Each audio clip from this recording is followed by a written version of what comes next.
Good afternoon. Thanks to everybody for coming, also all the remote sites. So we will kick off the Quantum AI speaker series, and we are very pleased and honored that we have an illustrious guest, John Preskill, who will kick off the speaker series.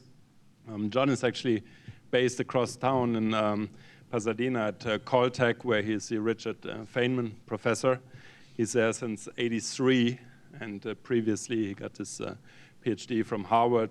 So until the mid-90s, he did more like traditional physics, cosmology, elementary particles, but then switched to quantum information and started IQI, the Institute for Quantum Information at Caltech, where many interesting results were achieved.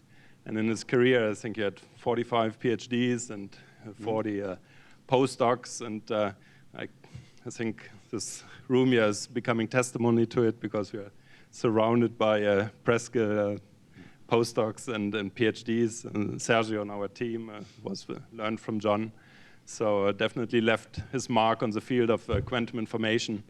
And then just a few days ago, I was told that when John gives or has a guest who gives a talk, then he is being introduced with a poem.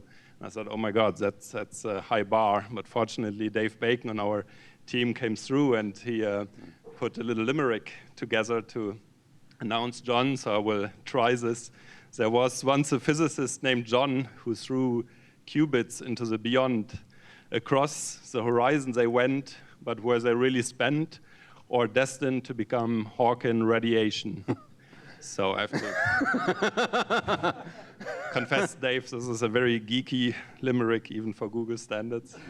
But yeah, maybe a last thing I should say about John. I had the pleasure to witness his birthday symposium, which was just a few months ago, and that was quite a sight, with a lot of highly decorated physicists, from Nobel Prize winners to winners of the Fundamental Prize of Physics. And yeah, I was surrounded by the world elite of physicists and is highly respected among them. So I'm very happy that you're going to give the first talk in the series. John. All right.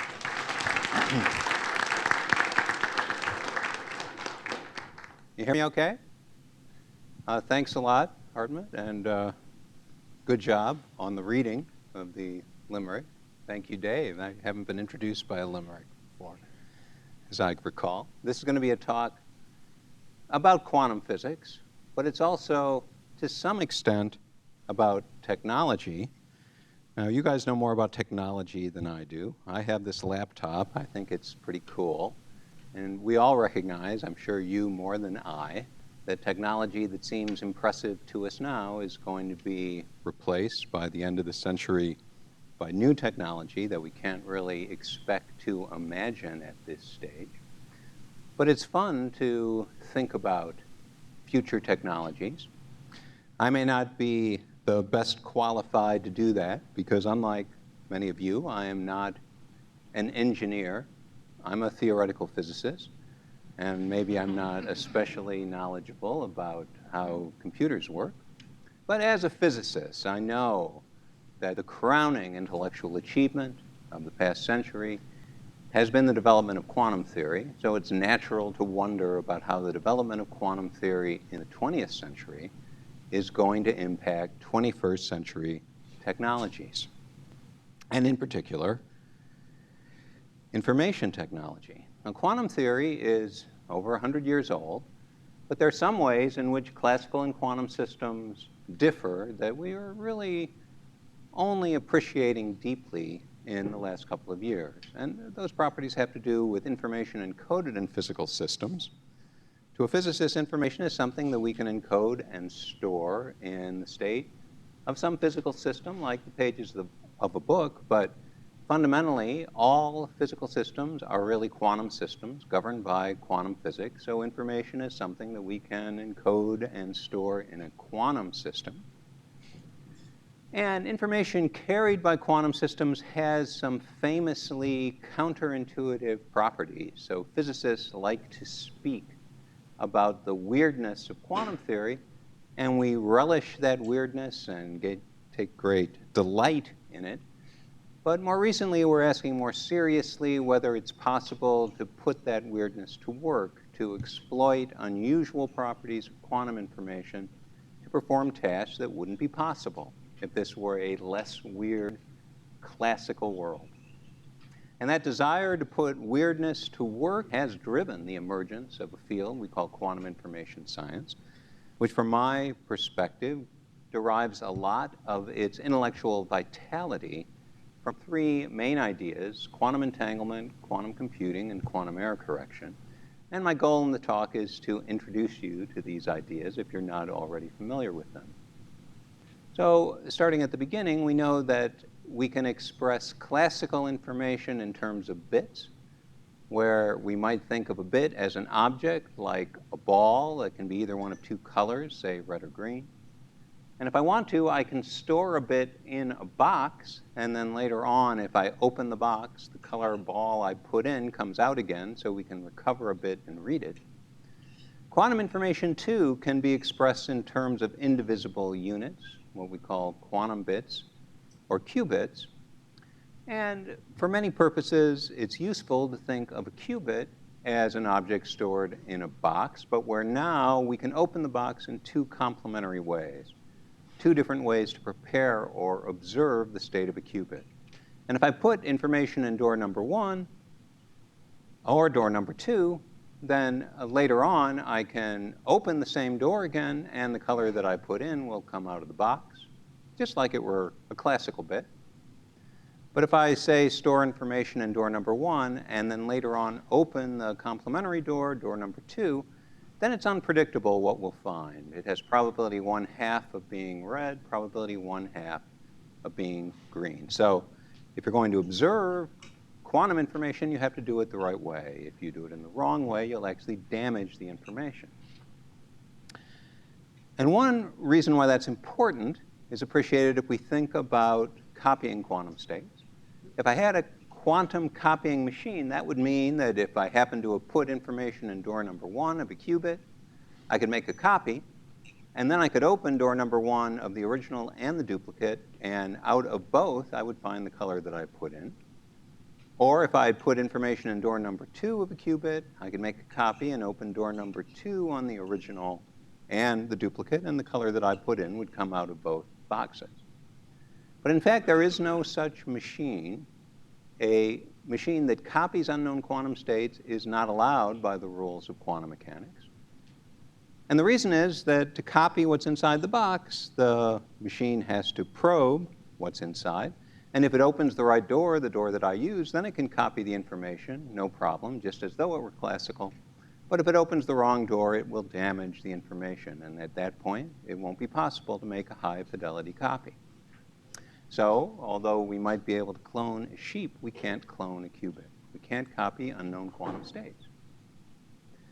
Now, there are lots of possible physical realizations of qubits. I'm going to mention a couple of others later on in the talk, but just so you'll have something concrete to think about for the moment, you can imagine a single photon or particle of light which has an electric field, and that electric field can be oriented either horizontally or vertically, corresponding to observing our qubit through door number 1 and seeing two possibilities. Or we could imagine observing it in these 45-degree rotated axes. That corresponds to opening door number 2, the complementary door, to observe the qubit. The really interesting differences between classical and quantum information arise only when we consider systems with more than one part. So suppose we have two qubits. They can be far apart from one another. One is at Caltech in Pasadena. The other is in the custody of my friend far away in the Andromeda galaxy. But a long time ago, when these two qubits were both on Earth and could interact with one another, they were prepared in a particular state with some interesting properties. Namely, I can open my box in Pasadena and open it through either door number 1 or door number 2. And either way, what comes out of the box is random. It has probability 1/2 of being either red or green. And the same thing is true for my friend in Andromeda. He can open either box and either way sees a random bit. So neither one of us, by opening his box, can acquire any information. Just generates a random bit. And that's kind of surprising, because with 2 boxes, we ought to have been able to store 2 bits of information. So where is that information hidden? The answer for this particular state of the 2 boxes is that all the information is actually encoded in the correlations between the 2 boxes. For this particular state, if my friend and I both open door number 1, we're guaranteed to find the same color. Could be red, could be green, but we always find the same one if we open the same door. And likewise, if we both open door number 2, we always find the same color. Probability 1/2 of being red, probability 1/2 of being green, but it's guaranteed to be the same if we open the same door. And there are 4 distinguishable ways in which a box in Pasadena could be correlated with a box in Andromeda. We could either see the same bit or opposite bits when we both open door number 1 or we both open door number 2. We've chosen one of those 4 ways, so that's 2 bits of information stored in the boxes. But what's unusual is the information is locally inaccessible. We can't acquire any of that information by looking at the boxes one at a time. And that property of quantum information, that it can be stored non-locally, shared between 2 distantly separated systems, is what we call quantum entanglement. And that's the really central, essential way in which quantum information is different from classical information. Correlations themselves are not such an unusual thing. We encounter them all the time in daily life. I normally wear 2 socks that are the same color. It means that if you look at my left foot, then you know for sure what color to expect when you look at my right foot. Yeah, Hartmut just tried it. It worked. And that's a correlation. Okay? And you might say it's kind of similar with the boxes. If I want to see what my friend is going to see when he opens door number 1 in Andromeda, I can open door number 1 in Pasadena. If I want to know what my friend is going to see when he opens door number 2, I can open door number 2. So aren't the boxes really just like the socks is? No, they're really different. There's a big difference between this quantum correlation and classical correlations. An essential difference is there's just one way to look at a sock, but we have these 2 complementary ways of looking at a qubit, of opening a quantum box. And that means that the correlations among qubits are richer and more interesting than correlations among classical bits. This phenomenon of quantum entanglement is an old thing. It was discussed quite explicitly by Einstein in a famous 1935 paper with 2 collaborators. And to Einstein, quantum entanglement was so unsettling as to indicate that something is missing from our current understanding of the quantum description of nature. And that paper induced some interesting responses, including one from Schrödinger later that year, which was especially insightful. And Schrödinger described entanglement this way. He said, the best possible knowledge of a whole does not necessarily include the best possible knowledge of its parts. So what he meant was that even if we know exactly how those 2 boxes were prepared, know everything about those 2 boxes, we are still helpless to predict what will be found when we open one of the boxes in Pasadena or Andromeda. And it was Schrödinger who suggested using the word entanglement or entangled to describe that situation. He also said it's discomforting that the theory should allow a system to be steered or piloted into one or the other type of state at the experimenter's mercy, in spite of his having no access to it.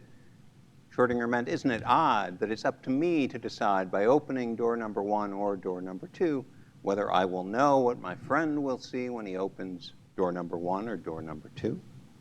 But Schrödinger also understood that these correlations don't enable us to send a message from Pasadena to Andromeda instantaneously.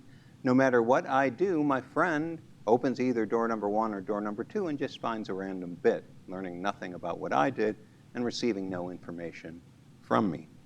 Now, this phenomenon or idea of quantum entanglement did not advance very much for 30 years after that, until the mid-60s, when John Bell started us thinking about quantum entanglement in a rather different way, not just as something weird, but something potentially useful, a resource that we can use to do things. Specifically, Bell described games that two players can play, Alice and Bob. It's a cooperative game. Alice and Bob are on the same side. They're both trying to win. The way the game works is that Alice and Bob receive inputs, and they are to produce outputs which are correlated in a certain way, depending on the inputs that they receive. And if they receive some correlated bits before the game began, they're allowed to consult those correlated bits. But under the rules of the game, Alice and Bob cannot communicate between the time that they receive the inputs and the time that they produce their outputs. And for this particular game, if they play the best possible strategy, they can win with a probability of success 3/4, averaged over the inputs that they could receive, if we assume they're uniformly distributed. But there's a quantum version of the game. It's the same game, but now Alice and Bob are permitted to use entangled qubits that were distributed before the game began. And by making use of that entanglement, they can play a better quantum strategy and win the game with a higher success probability, above 85%. So the quantum correlations are good for something. They allow you to win this game with higher probability. And experimental physicists have been playing the game for decades now, and they keep winning with this higher probability of success that Bell showed us is possible in quantum physics. So these quantum correlations, stronger than classical correlations, really do seem to be part of the way nature behaves. So to Einstein, quantum entanglement was kind of disgusting. He called it spooky action at a distance in a derisive tone. This sounds even more derisive when you say it in German. But it doesn't matter in physics what Einstein thinks, right? Nature is the way experiments reveal her to be, and we have to learn to love her as she is. Quantum entanglement is really part of the world. Okay, so in a world with quantum correlations, we can use those correlations to do things that we wouldn't be able to do if all correlations were classical. Boxes are not like soxes. You can win a game with a probability of 85% instead of 75%. Is that really a big deal? Yeah, this is a really, really big deal. And to appreciate why it's a big deal, we really should think about systems with many parts. So suppose, for example, that I have a book. It's 100 pages long. Okay? It consists of 100 subsystems, each a page. If it were a classical book, rather, with bits printed on every page, you could read a single page and you'd know 1% of the content of the book. Okay? 10 pages, you'd know 10% of the content of the book. But suppose it's a highly entangled quantum book. Okay? Then, if you look at the pages one at a time, what you see is really just random gibberish, which tells you nothing about the content of the book, if it's a highly entangled book. If you want to distinguish one entangled quantum book from another, you can't tell the difference by looking at the pages one at a time because the information isn't printed on individual pages. Almost all the information is encoded in the correlations among the pages. If you want to distinguish one such book from another, you have to make a difficult collective observation on many pages at once, perhaps more than half the pages in the book. If I have a quantum system consisting of qubits and a rather modest number of qubits, just a few hundred, if I wanted to give a complete description of all the ways in which those qubits are correlated with one another, I would have to write down a huge amount of classical information, more bits than the number of atoms in the visible universe. It'll never be possible, even in principle, to write a description like that down. It's just too much classical information to describe this extravagant correlation of just a few hundred qubits. And that property of quantum information, that we can't hope to describe it using classical information, was intriguing in particular to the Caltech physicist Richard Feynman, and it led Feynman to make the suggestion in the early 1980s that if we could process quantum bits instead of classical bits, operate a scalable quantum computer, we'd be able to perform tasks that would be beyond the capability of any conceivable digital computer. So Feynman's idea was that if we can't even write down in terms of classical bits the state of a few hundred qubits, then perhaps by processing the qubits, we'd be able to perform a task that we can't emulate with ordinary digital computers. When Feynman was making this suggestion in the early 1980s, there was an undergraduate at Caltech concentrating in mathematics named Peter Shor. And Shor, like all Caltech undergraduates, had to take our core curriculum. Everybody at Caltech has to learn quantum mechanics, okay? Even if you major in music. We don't have a lot of music majors. Everybody has to learn quantum mechanics when you're a sophomore, and Peter did. And as far as I know, that was the most advanced class in physics that he took. But like many Caltech undergraduates, he remembered what he learned as a sophomore about quantum physics, and he drew upon that knowledge about 13 years later to make an amazing discovery.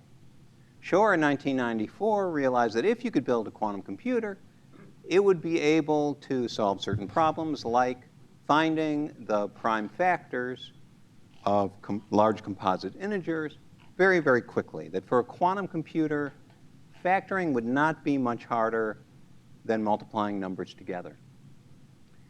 And when I first heard about this, as Hartmut said in the introduction, this was in 1994. I didn't know much about computer science or cryptography. I was working on particle physics and cosmology and gravitational physics. But as soon as I heard about this, I was really amazed and stunned because I understood the implications are quite remarkable, that the boundary between hard problems and easy problems, the problems that we should be able to solve someday with advanced technologies versus the problems that we never have any hope of solving, that boundary is different than it otherwise would be because this is a quantum world instead of a classical world. I thought that was one of the most interesting things I'd ever heard in my scientific life, and it led me eventually to change the direction of my own research toward quantum information and quantum computing. Just to clarify what I'm talking about the scaling of the resources that we need to solve the problem. A hard factoring problem nowadays is factoring 193 digits. That's been done by a network of a few hundred workstations collaborating over the internet in a few months. But from what we know about the scaling of the best classical algorithms for factoring, if that same hardware were used to try to factor a 500-digit number, it would take longer than the age of the universe. So that's not something that we expect to happen, factoring 500-digit numbers in the very near future with classical computers. Now let's imagine that I have a quantum computer with the same clock speed as that classical computer. It can perform the same number of basic operations per second as the classical computer, but now on qubits instead of bits. And then we would be able to factor, using Shor's algorithm, the 193-digit number in about 1/10 of a second and the 500-digit number in 2 seconds. So there's a completely different scaling of the resources we need with the size of the input to the problem when we run Shor's algorithm. But who cares about factoring? People do care about factoring because the presumed difficulty of factoring is the basis of widely used public key cryptography schemes. There are other problems that quantum computers can break, which are alternative ways of doing public key. When quantum computers are widely available, we won't be able to protect our privacy in the same way that we're doing it now using current public key schemes. Alternatives exist, but it's still not exactly clear how we will best protect our privacy in the post-quantum world. That's an ongoing subject of discussion. But the more important thing, more broadly, that we learn from Peter Shor's algorithm is that there's an interesting classification of problems. There are problems which are classically hard and quantumly easy, problems that we can't solve with reasonable scaling of resources with classical computers, but which we can with quantum computers, and so it becomes an urgent question, what lies in that intermediate region that's quantumly easy and classically hard? And we still have a lot to learn about that, I think. We do know that quantum computers have limitations. They can't speed up everything. It seems that spectacular speedups are possible only for problems with a special structure. And in particular, we don't think that quantum computers can dramatically speed up problems which are NP-complete, the hardest problems for which we can efficiently verify the solution with a classical computer. In the worst case, we can't do much better than brute force search for the answer in that case. Quantum computers can speed up brute force searching but not exponentially, only quadratically, a more modest speed up. It's important to keep in mind, though, that quantum computers can also solve problems that are not in NP, problems where we can't check the answer with the classical computer. And indeed, the most natural application for quantum computers is to simulate the time evolution of quantum systems with many particles, many parts, which might be of interest in chemistry or in the quantum field theories that physicists use to describe elementary particles. So, for example, we can ask about the type of problem that I, as a particle physicist, used to worry about. Suppose we want to consider a high-energy collision between particles, and we'd like to be able to sample accurately from the possible states of many particles that could be produced in that high-energy collision. And at least in some cases, we've shown that that simulation can be done with efficient scaling of resources on a quantum computer, which we don't believe is the case classically. So it may be that a quantum computer is capable of simulating efficiently any quantum process that can occur in nature, though that's still an open question, in particular with regard to processes in which both quantum mechanics and gravity are important. So quantum computers would have wonderful capabilities. We'd love to have them. Lots of people around the world are working on quantum computing, so why don't we have them already? What's the big delay? Well, it's really, really, really hard. And part of what makes it hard is that quantum systems are more susceptible to error, to the damaging effects of noise, than classical systems. Physicists sometimes like to speak about a quantum state of a cat, which is a superposition of the live and dead state of a cat, or in this case, the more humane case, of a awake and sleeping cat. Now, we never observe in our everyday lives that kind of superposition of macroscopically distinguishable states. And we understand why that's the case, because no real cat can be perfectly isolated from its surroundings. And the interactions with the environment very quickly, in effect, measure the cat, projecting it onto a state which is either completely alive or completely dead. That's a process that we call decoherence. And decoherence is actually very important for helping us understand why classical physics works so well, why when we consider macroscopic systems, we don't usually have to worry about quantum phenomena. It's because decoherence is extremely fast for big systems. Now, a quantum computer, when we manage to build one, may not be much like a cat, but it will, like a cat, inevitably interact at some level with its environment. There will be decoherence, and so the quantum computer will crash unless we can find some way of fighting off decoherence, of preventing sources of error from making the quantum computer fail. Errors are a problem even in the classical world, as we all know.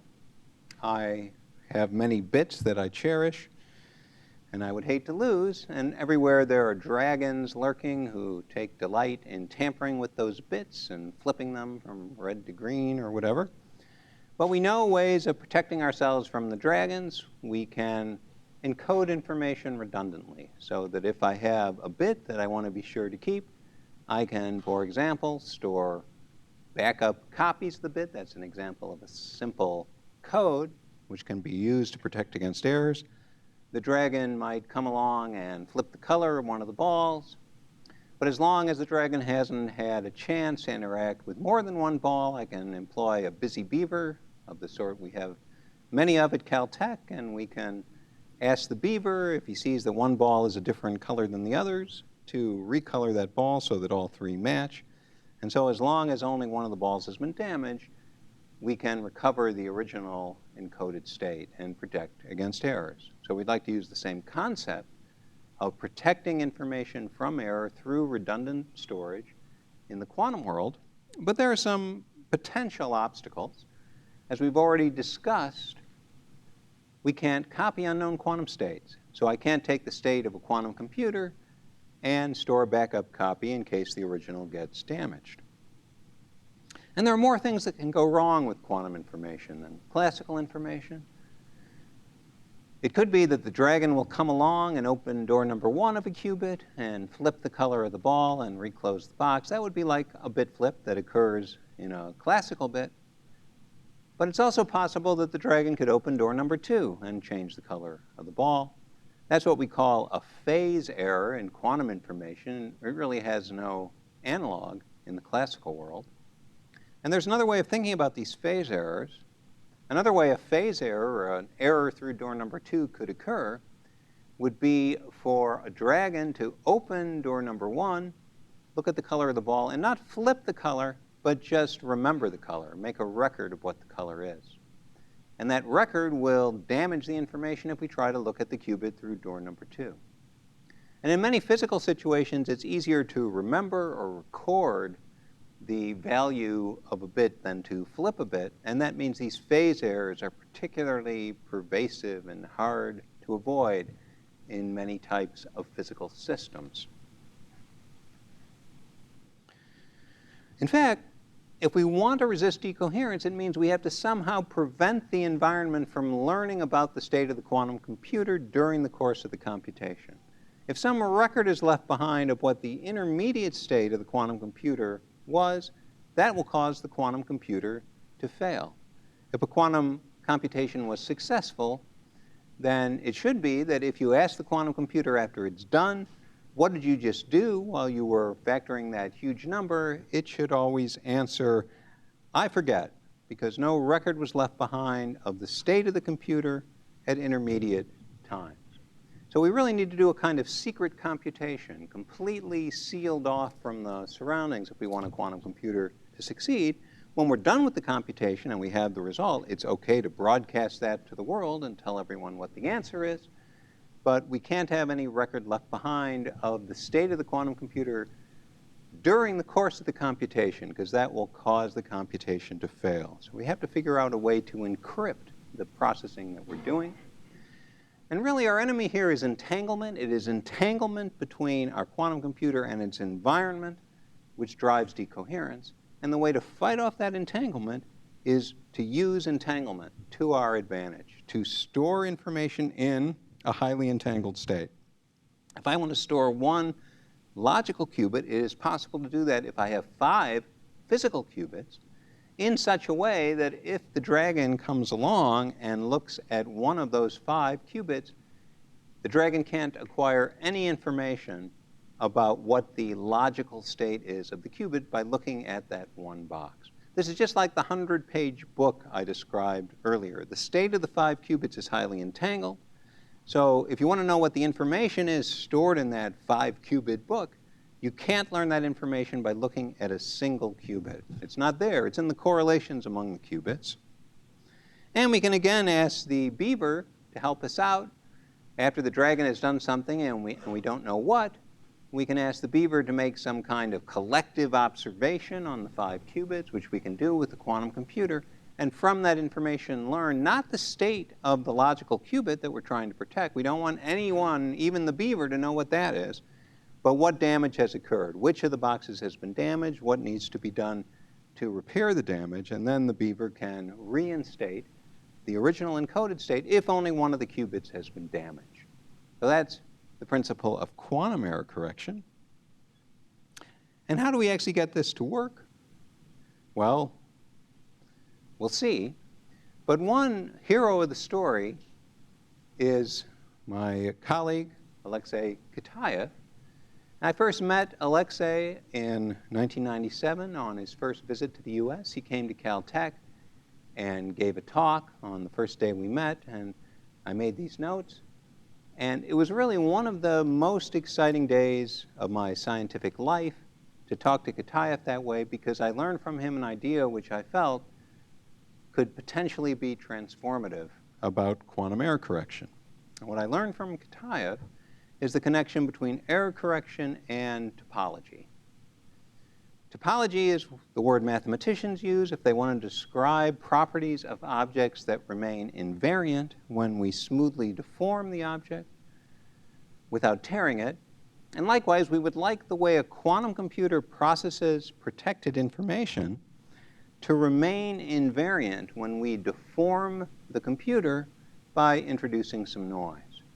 So we'd like to make use of physical interactions that have topological features. Physicists have known about such interactions for a long time. For example, I can consider an electron interacting with a magnetic flux tube, and if that electron is carried around the flux tube, even though it never penetrates inside to interact directly with the magnetic field, the quantum state of the electron will be modified. And that modification is really a topological property. It stays the same if we deform the trajectory of the electron. The only thing that matters is the winding number of the electron around the flux tube. There are more exotic types of topological interactions that can occur in two-dimensional media where there are point-like particles, which we call anyons. Non-abelian anyons in particular have the property that I can consider a system of many of these particles in our two-dimensional media. And there are lots of quantum states we can construct of these many anyons, a number of states which are all distinguishable, which is exponential in the number of particles. But all of these quantum states locally look the same. We can't see any of the information that distinguishes one state from another by looking at the particles one at a time. Okay? The environment might interact with the particles one at a time, but that doesn't allow any information about the encoded state to leak to the environment. And we can process the information just by performing exchanges of the particles, having particles swap places to get a different quantum state, which can be a logical operation in a quantum computer. So we can imagine operating a topological quantum computer, that's what I learned from Kataya in 1997, which we could initialize by preparing pairs of these particles in a two-dimensional medium, anyons, and then process information by performing a sequence of exchanges or swaps of the particles so that their world lines in 2 + 1 dimensional space-time trace out a braid in that three-dimensional space. And then we can read out the information at the end by, for example, bringing the particles together pairwise and observing whether they disappear, whether they annihilate or not. And what makes this idea beautiful is that the computation is intrinsically resistant to decoherence. If we keep the temperature low so there aren't a lot of stray anyons wandering around, if we keep the anyons far apart from one another, except at the very beginning when we create the pairs and the very end when we annihilate the pairs, then there's no way for the information that's being processed to leak to the environment. And if we perform the right braid, we'll get the right answer. So it's topologically protected quantum computation. So that looks pretty good to a theorist, but how are we actually going to build a system that has such non-abelian anyons that could be the basis of the hardware for a quantum computer? Well, here we can make use of another idea which Kataya and others have developed, a trick for cutting electrons in half. You can think about it this way. We can imagine a wire which is superconducting. Superconducting means the wire conducts electricity without any resistance. And there are really two types of superconducting wires, what we call conventional, ordinary superconductors, and something called a topological superconductor. And at the boundary between these two types of superconductivity sits an object we call a Majorana fermion. What's unusual about a topological superconductor is that we can add one extra electron to this topological superconductor, and that electron dissolves and disappears. In so doing, it actually changes the state of this pair of Majorana fermions at the edge. Now, each Majorana fermion individually doesn't change in any perceptible way, but the pair of Majorana fermions does, and that can be used to store a qubit of information. Experiments have been done to look for this effect. They are not yet conclusive. They'll have to be repeated and made more convincing, but there are at least preliminary indications that this type of topological superconductivity and Majorana fermions can be realized in systems that experimental physicists know how to build now using semiconductors and superconductors. Of course, we'd like to be able to process the information by doing some kind of braiding of these Majorana fermions, and that is in principle possible if we have a network of wires We can manipulate the position of a Majorana fermion by adjusting some voltage gates, which determines where the boundary is between conventional and topological superconductor. So I can take one of the Majorana fermions and park it around the corner of a T-junction, move the first one over to the left, and then unpark the other one. And so we've achieved an exchange of two Majorana fermions. That would be like an elementary logic gate in a quantum computer. So this type of experiment hasn't been done yet. We're hopeful that it can be done in the next couple of years, and that would be a potential step towards building one type of quantum hardware. But apart from any technological implications, it would be a real milestone for physics to realize this type of exotic topological interaction between particles in some system that physicists can control. So I've talked about hardware. I would like to mention that there are a variety of different ways of developing hardware that are under development, many of which look very interesting. And in particular, it's timely to talk about ion trap technology because Dave Wineland's work in that area was recognized by the most recent Nobel Prize in Physics last year. Wineland and others have, over a couple of decades, developed ion trap technology. They have the ability to store individual atoms which have an electron stripped off, so they're electrically charged, they're ions. They can be stored with electromagnetic fields for a long time. And although each one is just an individual atom, we can encode a qubit by imagining that each atom is either in its lowest energy state, its ground state, or in some long-lived excited state. And if I want to read out the state of the qubit, that's actually pretty easy. We can illuminate the ions with laser light, and if we choose the frequency of the light suitably, then the ions will remain dark if they're in the green state of the qubit. If they're in the red state, they will interact strongly with the light and fluoresce, so they'll glow visibly. And we can read out a series of zeros and ones that way when we're ready to read out our quantum computer. But of course, we want to do more than just read out. We want to be able to process the information. So we have to be able to perform logic gates on pairs of qubits. We've got to get the qubits to interact. And in this case, we would use the electrostatic repulsion between ions for that purpose. We can do something like this. I can pick out an ion in a trap and address it with a pulse laser, choose the frequency and duration of that laser pulse properly so that if the ion is in the red state, nothing will happen. If it's in the green state, the ion makes a transition from the green to the red state. And at the same time, because of those interactions, a vibrational mode of all the ions in the trap is excited. And then I can pick out another ion in the trap and address it with a pulse laser, choose the frequency and duration of that pulse in such a way that nothing will happen if the ions are not vibrating, but if they are vibrating, that ion will undergo a transition from one state to the other, and the vibration will stop. So what I've done is I've picked out two ions in the trap, and if the first ion had been red, nothing would have happened. If it's green, then both ions make a transition. And so if I start out with a superposition of red and green for the first ion, I get a correlated quantum state, an entangled pair of qubits for the pair of ions. And a quantum computation would consist of many such steps, each one an entangling operation acting on a pair of ions. At least that cartoon is the way a theorist would describe what goes on in Wineland's lab. If you go to his lab at NIST in Boulder, Colorado, and look around, you're in for kind of a shock because underlying that cartoon is a great deal of technical complexity, which might make you pessimistic about the prospects for scaling up ion traps to thousands or millions of qubits. Well, it's going to be very, very hard. Wineland and others have an idea of how to do it, but it looks very difficult. We don't know whether that will succeed or not. On the other hand, there are other ways of realizing qubits physically, which are making rapid progress. One makes use of superconductivity again, but in a different way than I described in the case of Majorana fermions.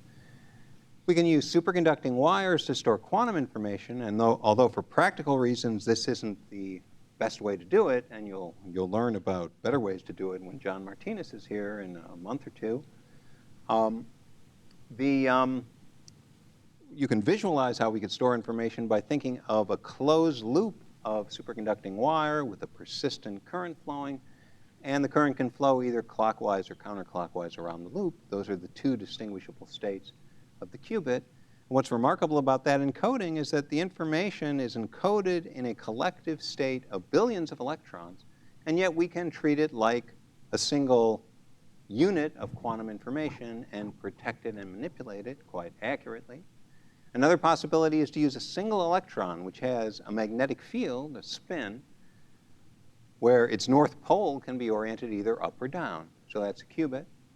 And what's remarkable about that encoding is it's just one little electron, but yet we can address it, prepare its state, manipulate its state, get two such qubits to interact with a good accuracy using current technology. Both of these technologies have been advancing impressively in the last couple of years, and there are a number of other ways that have been proposed and are under development for proceeding with building quantum hardware. We just don't know at this stage which of these is going to turn out, or maybe it'll be none of these and some other idea that hasn't been proposed yet.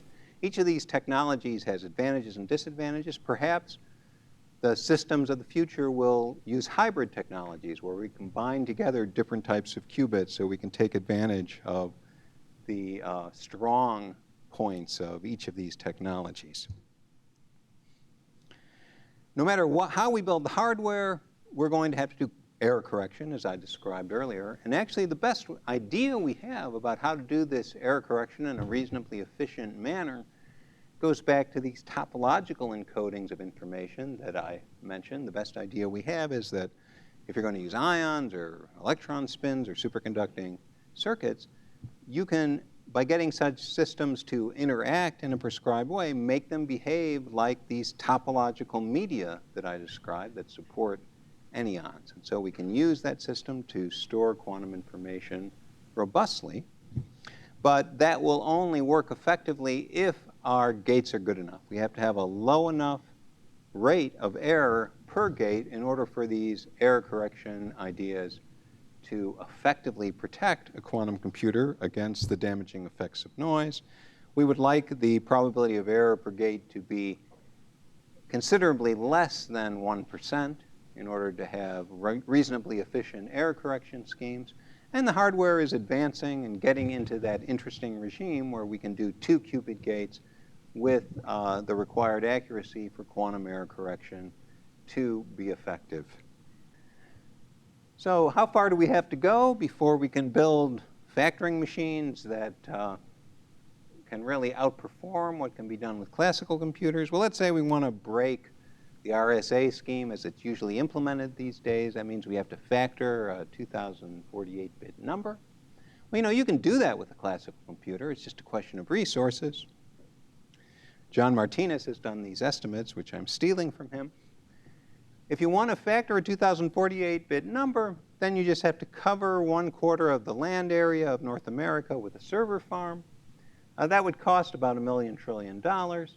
The power requirement would be about 1 million terawatts, which is about 100,000 times the world's power output today. The bad news is you have to run the algorithm for 10 years to get the answer, and it would consume the world's supply of fossil fuels in a day. So what if you tried to do this with the existing quantum technology, which Martinez has been a leader in developing? Well, if we just do it by brute force, if we want to factor this number, we need something like 10,000 logical qubits, error-free qubits. In order to achieve that, based on the types of error rates that we think are achievable or nearly achievable with the current technology, we would need about 10 million physical qubits. Keep them far enough apart so we have lots of room to cool them and bring in wires. And then the current cost, Martinez estimates, of making a really good qubit in his lab is about $10,000. So we could get these 10 million physical qubits if we were willing to spend $100 billion. And then we could run the algorithm in 16 hours. It would consume 10 megawatts. Okay, so actually, this is a somewhat rosier outlook than maybe the current situation because it's such a huge engineering challenge to scale things up, and we don't know exactly how to do it. But it indicates that we can imagine in coming decades that this can really be a practical technology. We just got to bring the cost down a bit, okay, below $100 billion. And you'll hear more about that from Martinez. So there are three questions about quantum computers that I've discussed so far. Why do we want to build one? Well, for one thing, because quantum computers would be able, perhaps, to simulate any process that occurs in the quantum world. That could be important in chemistry and material science, and from a physicist's point of view, in simulating exotic physical phenomena that particle physicists like me, or like I used to be, care about. Can we really build one? Well, we don't know of an obstacle in principle that will prevent us from succeeding. If we use these principles of quantum error correction and we can make the hardware good enough, then as far as we can tell, it ought to work. How are we going to do it? That's still far from clear. These different approaches to quantum hardware that I quickly summarized for you are all being developed. It's important that they all be developed because we really don't know which is going to turn out, if any of them, to be the best scalable technology. But you know, I am not an engineer. I'm a theoretical physicist, so I get excited about the potential ways in which what we're learning by thinking about quantum computing can be applied to problems at the frontiers of physics. And there are many applications of quantum information processing to physics. Many of them have to do with what we call the monogamy of entanglement, a difference between classical and quantum correlations that I haven't emphasized so much so far. Classical correlations are polygamous. They can be shared by many parties. If Adam and Betty both read the newspaper, they have the same information. They become correlated with one another. And nothing prevents Charlie from reading that same newspaper. So now all three of them are correlated, and Charlie is just as strongly correlated with Betty and with Adam as Adam and Betty are with one another, and the rest of us in the room can read the newspaper, and everybody joins in on the correlation. Quantum correlations are different. We say they are monogamous. They are harder to share. If Adam and Betty are strongly entangled, if they are fully entangled as possible with one another, then neither Adam nor Betty has the ability to be correlated with any other system. Likewise, if Betty is fully entangled with Charlie, then Betty and Charlie cannot be correlated at all with Adam. So that's what we mean when we say the entanglement is monogamous. It can be shared two ways. And that monogamy can be frustrating because Betty might want to be entangled with both Adam and Charlie, but if she wants to entangle with Charlie, she has to sacrifice some of her entanglement with Adam in order to do so. That feature, that monogamy of entanglement, has many ramifications. One is in quantum cryptography. If Adam and Betty are nearly fully entangled with one another, if they can verify they are very highly entangled, for example, by playing Bell's game and winning, and then they will know that they have very little correlation with anyone in the outside world who would be a potential eavesdropper. They can use their entanglement to generate a secret key that they share, a random string of numbers that Adam has and Betty has, but which the outside world knows very little about. And then with a little bit of processing, they can amplify that privacy so that they are assured that the world outside knows nothing about their key, and they can safely use it to encrypt and decrypt a classical message. With information theoretic security, no attack by the eavesdropper will succeed in breaking such a protocol. Monogamy is very important in the study of quantum matter. We might have a system of many electrons, and the interactions among the electrons, say, make them want to entangle with one another. But if electron A is to entangle with electron B, then it's going to give up some of its ability to entangle with other electrons in the system that it wants to entangle with. And so the system will have to arrive at some compromise to relieve that frustration, that inability to entangle with many particles at once, to the best degree possible. And there are qualitatively different ways in which the many-body state can find an entangled state of matter, which correspond to different phases of matter that can't be smoothly changed one to another. Classifying the different phases of quantum matter is really a problem in understanding the types of entanglement that can be shared by many particles. And monogamy is also important in the study of black hole physics, which has been a subject that's been quite active over the last year or so. Let me just take a few minutes to tell you about what's been going on. Actually, we've known for a long time, nearly 40 years, that black holes, although classically they are objects from which nothing can escape, actually emit radiation because of quantum effects. We think a black hole, if it forms from the collapse of matter, will eventually evaporate completely through this emission of Hawking radiation. And normally when systems get thermalized and behave like they have some characteristic temperature and radiate like black holes do, we believe that such processes are microscopically reversible. In principle, they could be run backwards. Information doesn't really get destroyed, but it gets scrambled, put into a form which is very hard to decode, but which in principle can be decoded. So we think black holes, like other quantum systems, ought not to destroy information, just scramble it, making it hard to decode. But black holes are different than other systems in an important way. They have a highly deformed geometry, which I've tried to indicate here in this diagram. Here, time is running upward. This black line represents the event horizon, the boundary between the outside and the inside of a black hole. And this green line is a slice of constant time, a space-like surface, but just think of it as one particular time. But because of the distorted geometry, it has this unusual shape, which means that the collapsing matter from which the black hole formed and most of the outgoing Hawking radiation emitted as the black hole evaporates are at the same time, cross this single space-like slice.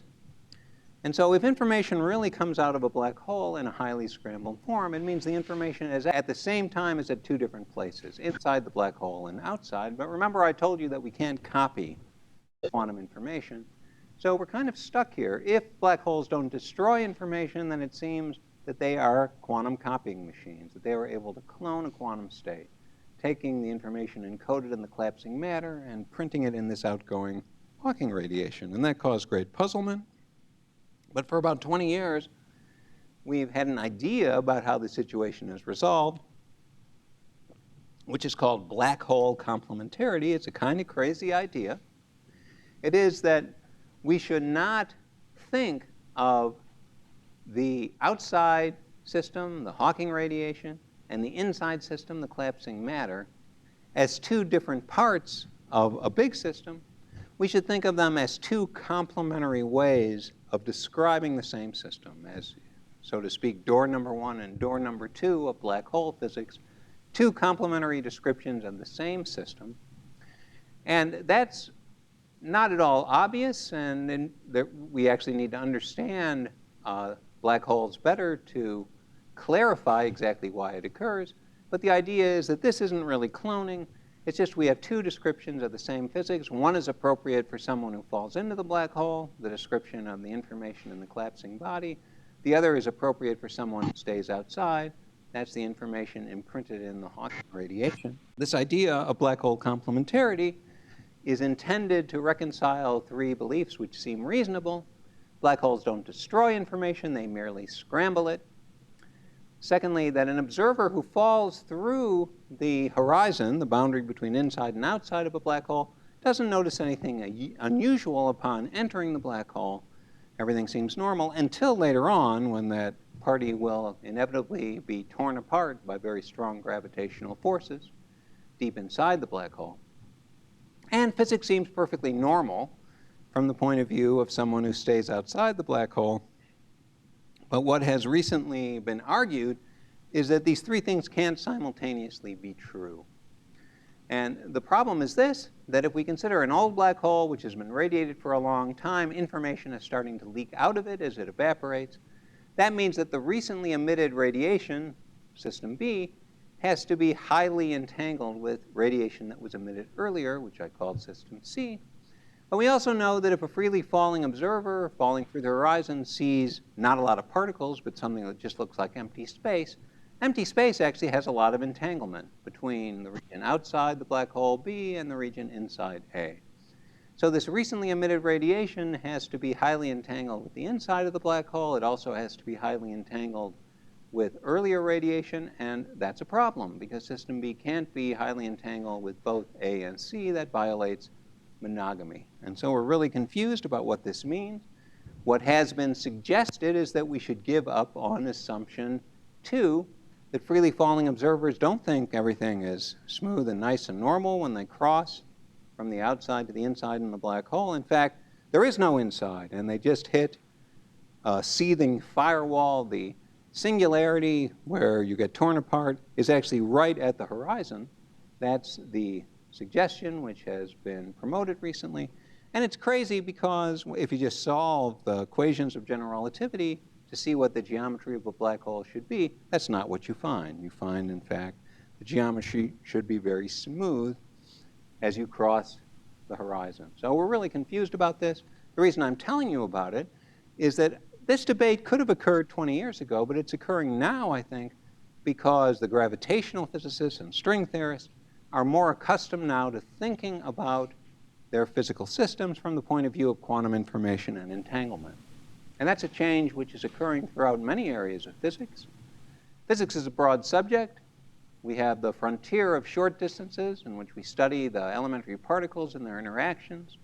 The frontier of long distances, the evolution of the whole universe and the properties of the early universe. But there's another frontier, also very exciting and very active, which you could call the complexity frontier or entanglement frontier. The study of highly entangled systems with many parts. That encompasses quantum computing, trying to understand phases of quantum matter and all the different ways in which systems of many particles can be entangled. That's an area in which we can expect great progress in this century.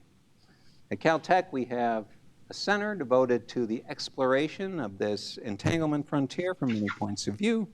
And the IQIM has a slogan, which is "Nature is subtle," where we are playing on Einstein's famous statement, "Subtle is the Lord, but malicious he is not."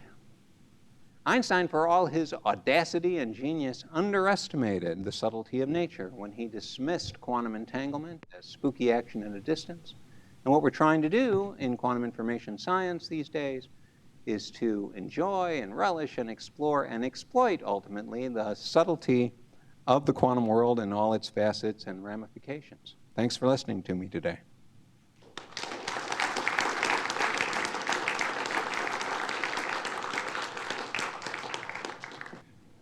So I remember noticed thinking when you were talking about how you have to isolate the interior of the quantum computer from outside observation, that my immediate response as an engineer was like, man, that's got to be really tough to debug if something's going wrong. So I was wondering, so what are the implications there for how you would program it? Do you have to have like a mathematical proof that your program is correct? Because it doesn't seem like you could examine what it's doing when it's executing. Well, of course, what you could do, so the question is, if what I said is true, that in order for a quantum computer to work, it has to be completely isolated from the outside world, and we're not able to look inside at what it's doing during the course of a computation, how would we ever debug it? How would we, or you as engineers, manage to figure out how to fix it when it's broken? And well, the answer, I mean, I don't think there's any answer that's surprising to you. You would have to, in the process of developing a quantum computer, benchmark different subroutines by running them and seeing how well they perform. You can break it off. The big computation you can't simulate with a classical computer, because that's the whole reason you're building a quantum computer. The pieces of a computation you can simulate. You can compare such simulations to the operation of the quantum hardware. Then you can try to scale up to larger and larger quantum circuits, and in cases where you're doing computations for which it is easy to know what the answer is, make sure you're getting the right answer. If it's not working, then look at the individual parts of that circuit and try to improve their performance. There's no deep answer to that. It's just sort of the obvious answer. You mentioned earlier that the quantum techniques don't work equally well on all problems. Some of them give exponential speedups, some of them only n squared, that sort of stuff. I was wondering if you could give any further intuition on what kinds of problems fall into the different. Yeah, so I think the question is, I said that there are some problems that quantum computers can achieve spectacular speedups, many problems for which we think that's not possible. And so what's the intuition about whether a problem lies in one class or the other, or what's a nice characterization? Well, we don't have a complete answer to that. I did say that we do not expect exponential speedups to be possible for NP-hard problems. We think that in such cases, even a quantum computer wouldn't, in the worst case, be able to do much better than a brute force search, and it can speed that up a little bit, but not a lot compared to classical systems. So first of all, we're talking about if we want to stay within the class NP, where we can check the answer easily with a classical computer, about a rather special class of problems, which are outside P, so they're classically hard, but not NP hard. Factoring is a candidate for being in their intermediate class. So other problems which are outside P, which we think can't be solved in polynomial time with a classical computer, but are not NP hard, are candidates for quantum algorithms. But that's probably not exactly the right answer. And I also tried to emphasize that we don't have to limit ourselves to NP. There are things that quantum computers could do that we wouldn't be able to check classically. We could check a quantum computer with another quantum computer. Things like simulation problems, simulating quantum systems with many parts. And I think the most potential that we currently know from our current understanding of quantum computers for non-trivial applications involves such simulation of quantum systems. Could you say something about the robustness of entanglement? So in the quantum, when you were talking about quantum computing, it seemed like entanglement was this very delicate thing, and you had to worry about decoherence problems, that when two particles interact with the outside world, the entanglement is lost. But with this black hole problem, it seemed like the entanglement was indestructible, and that was why these three propositions couldn't all be true. Well, entanglement is indestructible even outside the context of the black hole problem, in the sense that if you have systems that are entangled with one another, although they may interact with the environment, that doesn't really destroy the entanglement. It just means that the entanglement can now only be detected if we look at entanglement between subsystems that include the environment. Okay, so the problem is that we don't control the environment very well. So if we look at just the system that we can control and don't pay attention to the environment, then it can appear that the entanglement is lost, even though it's really there. In the case of the black hole problem, I was really talking about this issue of principle of whether entanglement is there or not whether it's there in a form that we can control or even decode easily, which actually is an interesting question of principle. Is it a really hard problem to do the decoding that could detect this entanglement? And if it's a really hard problem, do maybe the laws of physics tell us that this entanglement doesn't really have an operational meaning? So it sounds like it might be very difficult for humans to build such a computer. Do such computers exist in natural settings where some spontaneous result appears quite naturally, like for instance in superconductivity, where some physical state is just emergent from a large group of particles, and the way they actually are doing it is a quantum computer, but we don't know how it's happening. But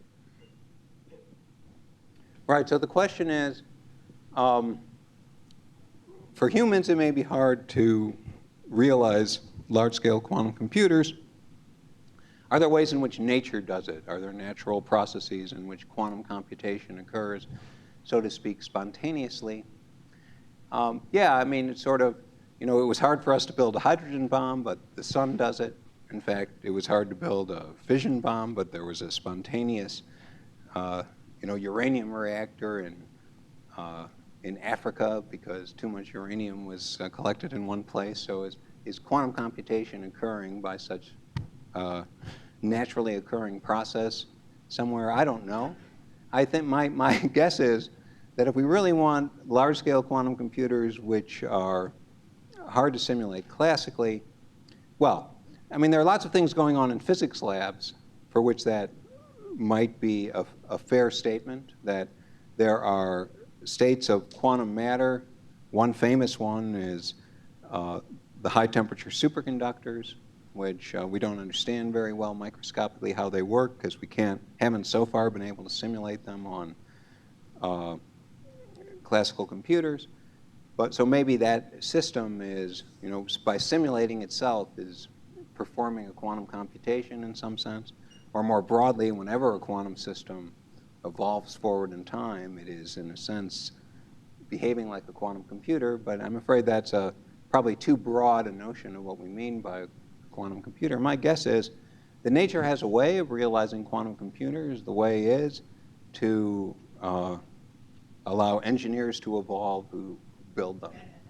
That's probably the way nature does it. Maybe we conclude it here and thank John for a beautiful talk. All right, thanks for listening.